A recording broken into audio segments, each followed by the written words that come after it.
High, welcome to my new mini vlog series. Caption আর thumbnail দেখে হয়তো বোঝাই যাচ্ছে আজ কোন জায়গাটা নিয়ে ব্লগ হবে। এটা অনেকের কাছেই একটা স্বপ্নের শহর। আমার কাছে কিন্তু এমনটা ছিল না। But from the very first moment I landed here, I could feel the hype and it is totally worth it. তো নমস্কার, আমি সাগরিকা, আর আজ থেকে শুরু হচ্ছে the much awaited Dubai blog.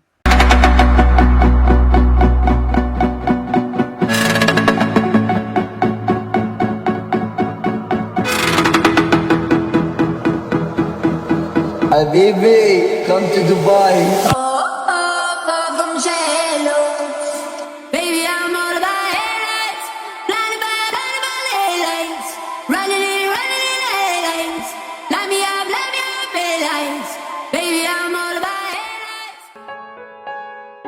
কোনো এক শীতের সকালে এভাবেই আমরা বেরিয়ে পড়েছিলাম দুবাইয়ের উদ্দেশ্যে। 1-2 ঘন্টার রাস্তা না, আমার বাড়ি থেকে দুবাই 3500 কিলোমিটারেরও বেশি। আজ বলবো এত দূর পাড়ি দিতে কতটা কাঠখড় পোড়াতে হয়েছিল আমাদের। দিনটা ছিল মিড অফ আগস্ট। আমি জাস্ট ঘুম থেকে চোখ কচলাতে উঠলাম, আর আমার হাজবেন্ড বলল ওর এক বন্ধু একসাথে বিদেশ যাওয়ার প্রপোজাল দিয়েছে।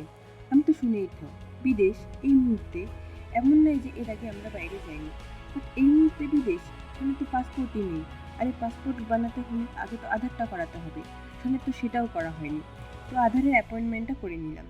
অ্যাপয়েন্টমেন্টের আগের দিন রাত্রে সব ডকুমেন্ট গোছাতে গিয়ে দেখি সেখানে আমি বার্থ সার্টিফিকেটটা আর খুঁজে পাচ্ছি না। পুরো বাড়ি তন্ন করেও আর বার্থ সার্টিফিকেটটা পাওয়া গেল না। অ্যাকচুয়ালি রিসেন্টলি আমরা বাড়ি শিফট করেছিলাম, তাতে সব জিনিসপত্র এলোমেলো হয়ে যায়। আর দুদিন আগে একজন কাওয়ারিওয়ালার কাছে আমি অনেকগুলো কাগজপত্র দিয়ে দিই, তাই সবাই ভাবছি ওখানেই হয়তো চলে গেছে।